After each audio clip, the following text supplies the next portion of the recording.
আদর্শ এগ্রো ফার্মের পক্ষ থেকে সবাইকে আন্তরিক শুভেচ্ছা এবং অভিনন্দন। আজকে আমাদের প্রথম শেডের পরিষ্কার কাজ চলছে। তো গাইজ, একটা শেড রেডি মুরগি বিক্রি করার পরে নতুন করে মুরগি নিতে গেলে কি প্রসেস প্রয়োগ করে পরিষ্কার করতে হয়, দেন বাচ্চা বোর্ডিং করতে হয়, দেন মুরগিটা রেডি করতে হয়, সব কিছু আমি আজকে পর্যায়ক্রমে তোমাদের দেখাবো। তো গাইজ, ভিডিওটা অলরেডি তোমরা দেখে বুঝতেছো যে আজকে আমরা পরিষ্কারের কাজে কি ব্যবহার করছি। তো তোমরা যদি এটার নাম জানো তাহলে অবশ্যই কমেন্টসে জানাও কি এটা। তো গাইজ, দেখতে পাচ্ছ আমরা অলরেডি পরিষ্কারের কাজ শুরু করে দিয়েছি। আমরা পুরো মাচাটা সুন্দর করে প্রথমে পানি দিয়ে পরিষ্কার করে নিয়েছি লিটারগুলো সম্পূর্ণ, তারপরে শুকাইছি। শুকানোর পরে আমরা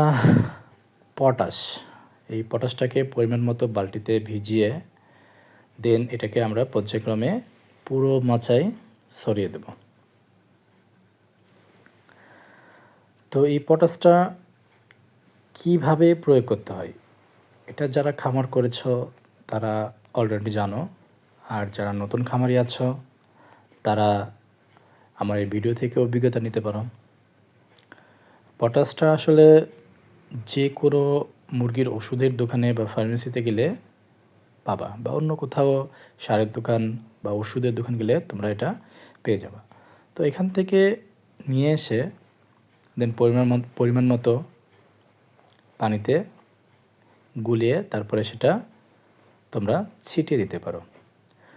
তো অনেকে আবার এই পটাশটা ব্যবহার করে, অনেকে আবার করেও না। অনেকে শুধু চুন মেরে অলরেডি চুন মেরে শুধুমাত্র বাচ্চা নিয়ে বাচ্চা বোর্ডিং করে ফেলে। বাট আমি আসলে প্রপারলি করার চেষ্টা করি। আমি মূলত 3 ধাপে আমার খামারটা পরিষ্কার করি। প্রথম অবস্থায় আমি শুধু সাদা পানি দিয়ে লিটারগুলো ধুয়ে নিচ্ছি।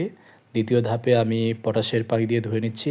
পটাশের পানি যখন শুকিয়ে যাবে দেন তখন আমি কিন্তু এটার উপরে আবার চুন প্রয়োগ করব। তো আমি 2-3টা স্টেপ ফলো করি। অনেকে এত স্টেপ ফলো নাও করতে পারে, বাট আমার মনে হয় যে কোনো একটা কাজ করলে সেটা খুব যত্ন সহকারে করা উচিত। তো আমি সেজন্যই এটা করতেছি। তো তোমরা পর্যায়ক্রমে আমাকে ফলো দিয়ে রাখো, ধীরে ধীরে আমার A to Z সব ধাপগুলোই তোমরা দেখতে পাবা। তো গাইজ, সবাই ভালো থাকো, সুস্থ থাকো এই কামনাই করি, আর বেশি বেশি আমাকে ফলো করো।